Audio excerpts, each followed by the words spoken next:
ಪ್ರಪ್ರಥಮ ಬಾರಿಗೆ ರಾಜ್ಯ ಮಟ್ಟದ ಹೊನಲು ಬೆಳಕಿನ ಕಬಡ್ಡಿ ಪಂದ್ಯಗಳನ್ನು ಡಾಕ್ಟರ್ ಬಾಬಾ ಸಾಹೇಬ್ ಬಿ.ಆರ್. ಅಂಬೇಡ್ಕರ್ ಅವರ ಆಟದ ಮೈದಾನದಲ್ಲಿ ಸ್ನೇಹಿತರಾದ ಧನುಷ್ ಎಸ್.ಎಂ ರವರ ನೇತೃತ್ವದಲ್ಲಿ ಈ ಪಂದ್ಯಗಳನ್ನು ಆಯೋಜಿಸಲಾಗಿದೆ.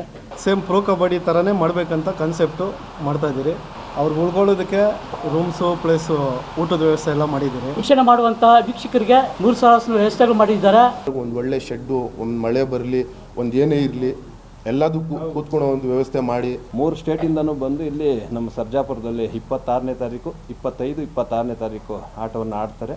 ನಮಗೆ ಸಹಕಾರ ಕೊಡಿ ಅಂತ ನನ್ನ ಮಾತನ್ನು ಹೇಳಿ ಸ್ನೇಹಿತರೆಲ್ಲರೂ ಸೇರಿ ಮಾಡ್ತಾ ಇದ್ದಾರೆ. ಸ್ಟೇಟ್ ಲೆವೆಲಲ್ಲಿ ನಾವು ಪ್ರೋಗ್ರಾಮನ್ನು ಮಾಡುತ್ತಿದ್ದೇವೆ.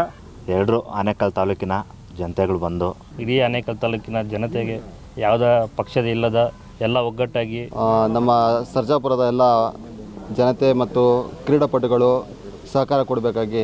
ಭಾರತದ ಅಪ್ಪಟ ದೇಸಿ ಆಟ ಕಬಡ್ಡಿಗೆ ಇವತ್ತು ಜಾಗತಿಕ ಮಟ್ಟದಲ್ಲಿ ಮನ್ನಣೆ ಸಿಕ್ಕಿದೆ ಮತ್ತು ದೇಶದಲ್ಲಿ ಕಬಡ್ಡಿಗಿಂತ ಹೆಚ್ಚು ಕ್ರಿಕೆಟ್ ಜನಪ್ರಿಯವಾಗಿದೆ. ಹಾಗಾಗಿ ಕಬಡ್ಡಿಯನ್ನು ಇನ್ನಷ್ಟು ಜನಪ್ರಿಯಗೊಳಿಸಬೇಕು, ಈ ದೇಸಿ ಆಟವನ್ನ ಮತ್ತಷ್ಟು ಉತ್ತಮಗೊಳಿಸಬೇಕು, ಹೆಚ್ಚು ದೇಸಿ ಆಟದ ಆಟಗಾರರಿಗೆ ಪ್ರೋತ್ಸಾಹವನ್ನ ನೀಡಬೇಕು. ಈ ಒಂದು ಆಟದ ರಕ್ಷಣೆ ಮತ್ತು ಈ ಆಟವನ್ನ ಮತ್ತಷ್ಟು ಉನ್ನತ ಸ್ಥಾನಕ್ಕೆ ಕೊಂಡೊಯ್ಯುವಂತ ನಿಟ್ಟಿನಲ್ಲಿ ಆನೇಕಲ್ ತಾಲೂಕಿನಲ್ಲಿ ಸರ್ಜಾಪುರ ಕಬಡ್ಡಿ ಹಬ್ಬ 2026 ಮತ್ತು 27 ಎನ್ನುವಂತ ಶೀರ್ಷಿಕೆ ಅಡಿ ಈ ಒಂದು ಕ್ರೀಡಾಕೂಟವನ್ನ ಆಯೋಜಿಸಲಾಗಿದೆ. ಹೊನಲು ಬೆಳಕಿನ ಮ್ಯಾಟ್ ಮೇಲೆ ಆಡುವಂತ ಈ ಒಂದು ಕಬಡ್ಡಿ ಪಂದ್ಯಾವಳಿಗಳನ್ನ ಇದೇ ಜುಲೈ 25 ಮತ್ತು 26ರಂದು ಆನೇಕಲ್ ತಾಲೂಕಿನ ಸರ್ಜಾಪುರದಲ್ಲಿನ ಸಂವಿಧಾನ ಶಿಲ್ಪಿ ಡಾಕ್ಟರ್ ಬಾಬಾ ಸಾಹೇಬ್ ಅಂಬೇಡ್ಕರ್ ಅವರ ಆಟದ ಮೈದಾನದಲ್ಲಿ ಈ ಒಂದು ಪಂದ್ಯಾವಳಿಗಳು ನಡೆಯಲಿದೆ. ಈ ಒಂದು ಪಂದ್ಯಾವಳಿಗಳ ಆಯೋಜಕರಾದಂತ ಎಸ್.ಎನ್. ಧನುಷ್ ಹಾಗೂ ಅವರ ಸ್ನೇಹಿತರ ತಂಡದಿಂದ ಈ ಒಂದು ಪಂದ್ಯಾವಳಿಗಳನ್ನ ಆಯೋಜಿಸಲಾಗಿದೆ. ಈ ಒಂದು ಪಂದ್ಯಾವಳಿಗಳ ಬಗ್ಗೆ ಪತ್ರಿಕಾಗೋಷ್ಠಿಯನ್ನ ಏರ್ಪಡಿಸಲಾಗಿತ್ತು. ಈ ಪಂದ್ಯಾವಳಿಗಳಲ್ಲಿ ಯಾವೆಲ್ಲ ನಿಯಮಗಳು ಇರುತ್ತೆ, ಹೇಗೆ ಈ ಪಂದ್ಯಾವಳಿಗಳು ನಡೆಯುತ್ತೆ ಮತ್ತು ಎಷ್ಟು ಬಹುಮಾನ ಇರುತ್ತೆ ಅನ್ನೋದನ್ನು ಕೂಡ ಈ ಒಂದು ಪತ್ರಿಕಾಗೋಷ್ಠಿಯಲ್ಲಿ ವಿವರಿಸಿದರು. ಮೊದಲನೆಯ ಬಹುಮಾನವಾಗಿ ಆಕರ್ಷಕ ಟ್ರೋಫಿ ಮತ್ತು 1 ಲಕ್ಷ ರು ನಗದು, ದ್ವಿತೀಯ ಬಹುಮಾನ ಆಕರ್ಷಕ ಟ್ರೋಫಿ ಮತ್ತು 50,000 ರುಗಳ ನಗದು, ತೃತೀಯ ಬಹುಮಾನ ಆಕರ್ಷಕ ಟ್ರೋಫಿ ಮತ್ತು 30,000 ರುಗಳ ನಗದು, 4ನೇ ಬಹುಮಾನ ಟ್ರೋಫಿ ಹಾಗೂ 15,000 ರುಗಳ ನಗದು, 5, 6, 7ನೇ ಮತ್ತು 8ನೇ ಬಹುಮಾನವಾಗಿ ತಲಾ 5,000 ರುಗಳನ್ನ ನೀಡಲಾಗುವುದು. ಹಾಗೆ ಈ ಒಂದು ಪಂದ್ಯಾವಳಿಗಳಲ್ಲಿ ಉತ್ತಮ ದಾಳಿಕಾರ, ಉತ್ತಮ ಹಿಡಿತ ಮತ್ತು ಸರ್ವಶ್ರೇಷ್ಠ ಪ್ರದರ್ಶನವನ್ನು ನೀಡುವಂತಹ ಆಟಗಾರರಿಗೂ ಕೂಡ ಬಹುಮಾನವನ್ನ ನೀಡಲಾಗುವುದು ಅಂತೇಳಿ ಆಯೋಜಕರು ಘೋಷಣೆಯನ್ನ ಮಾಡಿದರು. ಈ ಒಂದು ಪತ್ರಿಕಾಗೋಷ್ಠಿಯ ಎಲ್ಲ ದೃಶ್ಯಗಳ ಒಂದು ಝಲಕ್ ನೋಡೋಣ ಬನ್ನಿ. ಸರ್ಜಾಪುರ ಕಬಡ್ಡಿ ಹಬ್ಬ ಅನ್ನೋ ಒಂದು ಕಾನ್ಸೆಪ್ಟಲ್ಲಿ ಮಾಡ್ತಾ ಇದ್ದೀರಿ. ಪ್ರಪ್ರಥಮ ಬಾರಿಗೆ ರಾಜ್ಯ ಮಟ್ಟದ ಹೊನಲು ಬೆಳಕಿನ ಕಬಡ್ಡಿ ಪಂದ್ಯಗಳನ್ನು ಡಾಕ್ಟರ್ ಬಾಬಾ ಸಾಹೇಬ್ ಬಿ.ಆರ್. ಅಂಬೇಡ್ಕರ್ ಅವರ ಆಟದ ಮೈದಾನದಲ್ಲಿ ಆಚರಿಸಿದ್ದೇವೆ. ಈ ಆಟಗಾರರಿಗೆ ವ್ಯವಸ್ಥೆ ಯಾವ ಥರ ಮಾಡಿದ್ದೀರಾ? ಅವ್ರು ಉಳ್ಕೊಳ್ಳೋದಕ್ಕೆ ಇಲ್ಲಿ ರೂಮ್ಸ್ ಎಲ್ಲ ಇದು ಮಾಡಿದ್ದೀರಿ. ರೂಮ್ಸು ಪ್ಲಸ್ ಊಟದ ವ್ಯವಸ್ಥೆ ಎಲ್ಲ ಮಾಡಿದ್ದೀರಿ. ದೂರದಿಂದ ಯಾರಾದರೂ ಒಂದು 200 ಕಿಲೋಮೀಟರ್ಸ್ ಮೇಲೆ ದೂರದಿಂದ ಯಾರು ಬರ್ತಾರೋ ಅವ್ರಿಗೆ ಟ್ರಾವೆಲಿಂಗ್ ಎಕ್ಸ್ಪೆನ್ಸಿವ್ನು ಕೊಡ್ತಾಯಿದ್ದೀರಿ. ಸೇಮ್ ಪ್ರೋ ಕಬಡ್ಡಿ ಥರನೇ ಮಾಡಬೇಕಂತ ಕಾನ್ಸೆಪ್ಟು ಮಾಡ್ತಾಯಿದ್ದೀರಿ. ಇದು ಈ ಕಾರ್ಯಕ್ರಮ ಮೆಟ್ ಮೇಲೆ ಆಡುವಂಥ ಕಾರ್ಯಕ್ರಮ ಆಗಿರುತ್ತೆ. ಇದು ಪ್ರಥಮ ಬಹುಮಾನ 1 ಲಕ್ಷ ರೂಪಾಯಿ ಮತ್ತು ಆಕರ್ಷಕ ಟ್ರೋಫಿ, 2ನೇ ಬಹುಮಾನ 50,000 ರೂಪಾಯಿ ಮತ್ತು ಆಕರ್ಷಕ ಟ್ರೋಫಿ, 3ನೇ ಬಹುಮಾನ 30,000 ಮತ್ತು ಆಕರ್ಷಕ ಟ್ರೋಫಿ, 4ನೇ ಬಹುಮಾನ 15,000 ಮತ್ತು ಆಕರ್ಷಕ ಟ್ರೋಫಿ. ವಿಶೇಷವಾಗಿ ನಾವು ಇದರಲ್ಲಿ 8 ಬಹುಮಾನಗಳನ್ನು ಇಟ್ಟಿದ್ದೀರಿ. ಕ್ವಾರ್ಟರ್ ಫೈನಲ್ಗೆ ಯಾರು ಬರ್ತಾರೋ ತಲಾ ಅವ್ರಿಗೆ 5,000 ರೂಪಾಯಿ 5,000 ರೂಪಾಯಿ ಅಂತ ಫಿಕ್ಸ್ ಮಾಡಿದ್ದೀರಿ. ಎಲ್ಲ ಎಂಟ್ರಿ ಫೀಸ್ ಇದು 500 ರೂಪಾಯಿ ಮಾತ್ರ ಒಂದು ಟೀಮ್ಗೆ. ಅದನ್ನು ಇದು ಮಾಡ್ತಾರಲ್ಲ, ಅದು ನಮ್ಮ ಟೀಮ್ ಕನ್ಫರ್ಮೇಷನ್ಗೋಸ್ಕರ 500 ರೂಪಾಯಿಗೆ ಇದನ್ನು ಇದು ಮಾಡ್ತಾರೆ. ಈ ಕಾರ್ಯಕ್ರಮ 2 ದಿನ ನಡೆಯುತ್ತೆ, ಶನಿವಾರ ಮತ್ತು ಭಾನುವಾರ. ಫಿಡ್ಲೈಟ್ ಮ್ಯಾಚ್ ಆಗಿರುತ್ತೆ ಇದು. ಈ ಕಾರ್ಯಕ್ರಮಕ್ಕೆ ಕನ್ನಡ ಖ್ಯಾತ ಚಲನಚಿತ್ರ ನಟರು ಡಾಕ್ಟರ್ ರಾಜ್ಕುಮಾರ್ ಅವರ ಮೊಮ್ಮಗರಾದ ಯುವರಾಜ್ ಕುಮಾರ್ ಅವರು ಆಗಮಿಸ್ತಾ ಇದ್ದಾರೆ ಮತ್ತು ಅಶ್ವಿನಿ ಪುನೀತ್ ರಾಜ್ಕುಮಾರ್ ಅವರು ಆಗಮಿಸ್ತಾ ಇದ್ದಾರೆ. ಮತ್ತು ಈ ಕಾರ್ಯಕ್ರಮಕ್ಕೆ ಈ ಕ್ಷೇತ್ರದ ಎಲ್ಲ ರಾಜಕೀಯ ಪಕ್ಷದ ಗಣ್ಯ ವ್ಯಕ್ತಿಗಳು ಆಗಮಿಸ್ತಾ ಇದ್ದಾರೆ. ಇದರಲ್ಲಿ ಯಾವುದೇ ಪಕ್ಷ ಇದ್ಯಾವುದೂ ಇಲ್ಲ. ಎಲ್ಲ ಪ್ರಭಾವಿ ನಾಯಕರು ಈ ಕಾರ್ಯಕ್ರಮದ ಆನೇಕಲ್ ವಿಧಾನಸಭಾ ಕ್ಷೇತ್ರದ ಪ್ರಭಾವಿ ನಾಯಕರು ಎಲ್ಲರೂ ಈ ಕಾರ್ಯಕ್ರಮಕ್ಕೆ ಪಕ್ಷಾತೀತವಾಗಿ ಆಗಮಿಸ್ತಾ ಇದ್ದಾರೆ. ಮತ್ತು ಸರ್ಜಾಪುರ ಭಾಗದ ಎಲ್ಲ ಪ್ರಭಾವಿ ನಾಯಕರು ಈ ಕಾರ್ಯಕ್ರಮಕ್ಕೆ ಆಗಮಿಸ್ತಾ ಇದ್ದಾರೆ. ಕಾರ್ಯಕ್ರಮ ಉದ್ದೇಶ ಈಗಿನ ಜನ್ರೇಷನ್ ನಿಮಗೆ ಎಲ್ಲರಿಗೂ ಗೊತ್ತಿರುತ್ತೆ, ಬೇರೆ ಬೇರೆ ದಾರಿ ಹಿಡ್ಕೊಂಡು ಬೇರೆ ಬೇರೆ ಇದು ಮಾಡ್ತಾ ಇರ್ತಾರೆ.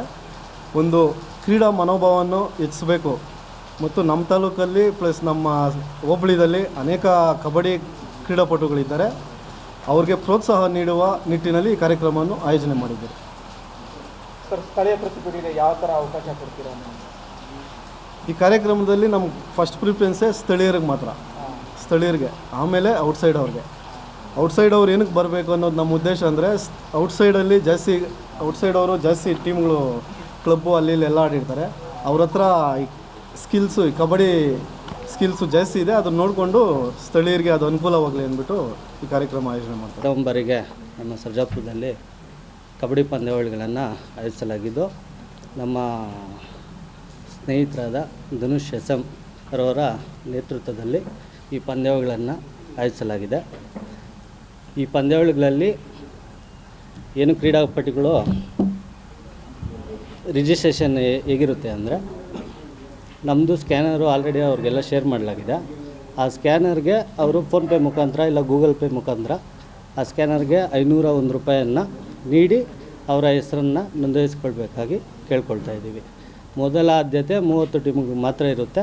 ಆದ್ದರಿಂದ ದಯವಿಟ್ಟು ಕ್ರೀಡಾಪಟುಗಳು ಬೇಗ ನೋಂದಾಯಿಸ್ಕೊಳ್ಬೇಕಂತ ಕೇಳ್ಕೊಳ್ತಾ ಇದ್ದೀನಿ. ಪಂದ್ಯಾವಳಿಯ ವಿಶೇಷತೆಗಳೆಂದರೆ, ಒಂದು ಪಂದ್ಯದಲ್ಲಿ ಆಡಿರುವಂಥ ಆಟಗಾರರು ಮತ್ತೊಂದು ಪಂದ್ಯದಲ್ಲಿ ಆಡುವಂತಿಲ್ಲ ಮತ್ತು ಈ ಪಂದ್ಯ 75 kg ತೂಕದ ಒಳಗಡೆ ಒಳಪಟ್ಟಂಥ ಆಟಗಾರರಿಗೆ ಮಾತ್ರ ಪ್ರವೇಶ.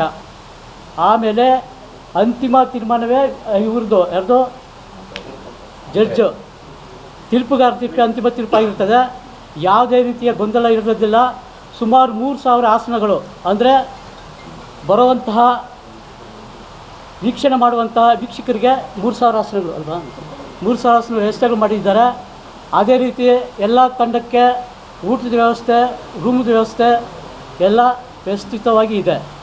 ಇದು ಮೊದಲನೇ ವರ್ಷದ ರಾಜ್ಯ ಮಟ್ಟದ ಹೊನಲು ಬೆಳಕಿನ ಕಬಡ್ಡಿ ಪಂದ್ಯಾವಳಿಯಾಗಿರುತ್ತದೆ. ಇನ್ನು ಮುಂದಿನ ದಿನಗಳಲ್ಲಿ ಇದಕ್ಕಿಂತ ಹೆಚ್ಚಿನ ರೀತಿಯಲ್ಲಿ ಅಂದರೆ ಸ್ಟ್ಯಾಂಡರ್ಡ್ ಆಗಿ ಮಾಡೋ ಪ್ಲ್ಯಾನಿಂಗ್ ಇದೆ.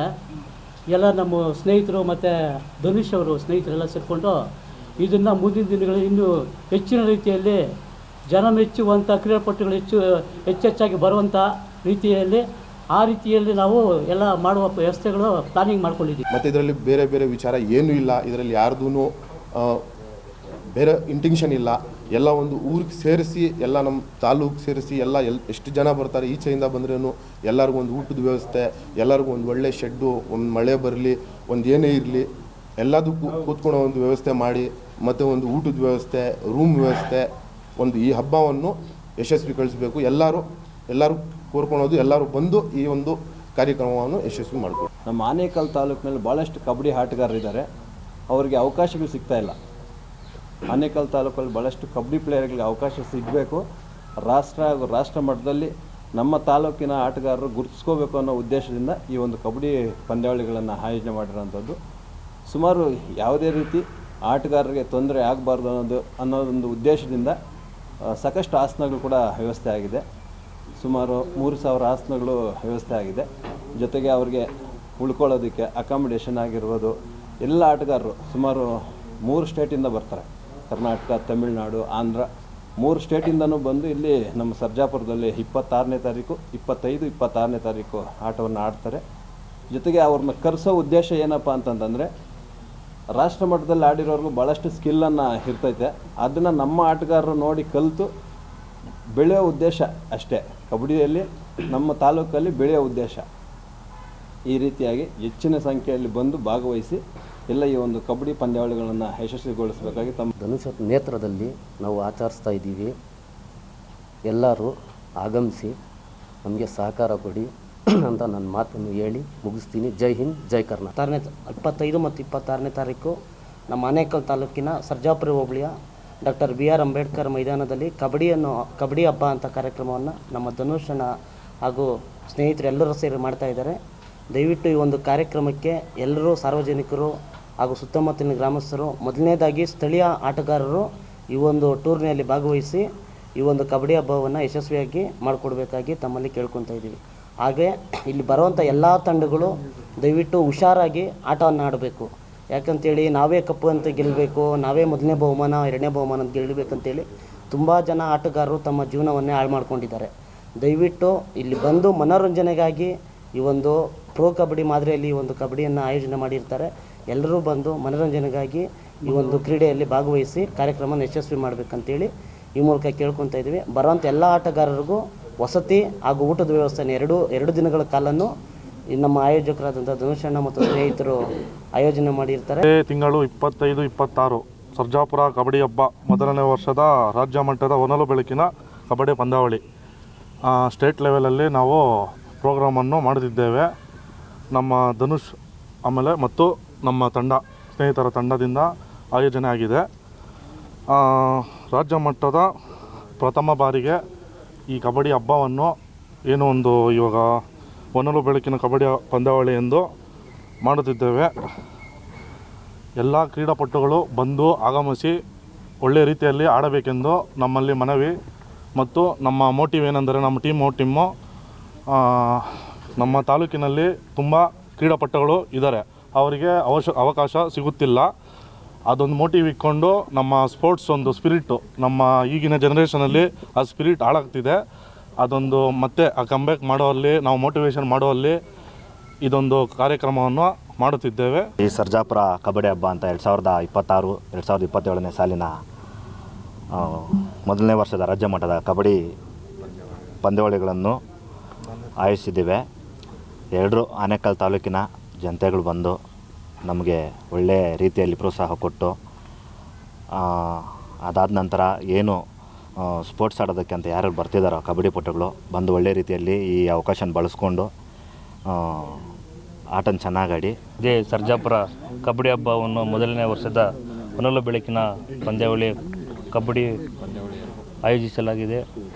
ಈ ದಿನ ಎಲ್ಲರೂ ಇಡೀ ಆನೇಕಲ್ ತಾಲೂಕಿನ ಜನತೆಗೆ ಯಾವುದೇ ಪಕ್ಷದ ಇಲ್ಲದ ಎಲ್ಲ ಒಗ್ಗಟ್ಟಾಗಿ ಈ ಸರ್ಜಾಪುರ ಕಬಡ್ಡಿ ಹಬ್ಬವನ್ನು ವಿಶೇಷವಾಗಿ ಎಲ್ಲ ಬಂದು ಪ್ರೋತ್ಸಾಹ ಕೊಡಬೇಕಂತ ತಮ್ಮಲ್ಲಿ ಮನವಿ ಮಾಡ್ಕೊಂಡು 25-26ರಂದು ಧನುಷ್ ಮತ್ತು ಸ್ನೇಹಿತರೆಲ್ಲ ಸೇರಿ ನಾವೆಲ್ಲ ತುಂಬ ವಿಜೃಂಭಣೆಯಿಂದ ಈ ಒಂದು ಕಬಡ್ಡಿ ಪಂದ್ಯಾವಳಿಯನ್ನು ಆಯೋಜನೆ ಮಾಡಿದ್ದೀರಿ. ಇದಕ್ಕೆ ನಮ್ಮ ಸರ್ಜಾಪುರದ ಎಲ್ಲ ಜನತೆ ಮತ್ತು ಕ್ರೀಡಾಪಟುಗಳು ಜನಪ್ರತಿನಿಧಿಗಳು ಎಲ್ಲ ಬಂದು ವೀಕ್ಷಣೆ ಮಾಡಿ ಮತ್ತು ನಮಗೆ ಸಹಕಾರ ಕೊಡಬೇಕಾಗಿ ಎಲ್ಲರ ಹತ್ರ ಕೇಳ್ಕೊತೀನಿ. ನೀವು ಈ ಕೂಡ ಎಲ್ಲ ನಮ್ಮ ಚಾನಲ್ಗೆ ಸಬ್ಸ್ಕ್ರೈಬ್ ಆಗಿಲ್ಲ ಅಂದರೆ ಸಬ್ಸ್ಕ್ರೈಬ್ ಬಟನನ್ನು ಕ್ಲಿಕ್ ಮಾಡಿ, ಪಕ್ಕದಲ್ಲಿರೋ ಬೆಲ್ ಐಕನನ್ನು ಕ್ಲಿಕ್ ಮಾಡಿ. ನಾವು ಅಪ್ಲೋಡ್ ಮಾಡುವಂತಹ ವೀಡಿಯೋಸ್ ನಿಮಗೆ ನೋಟಿಫಿಕೇಶನ್ ಬರುತ್ತೆ.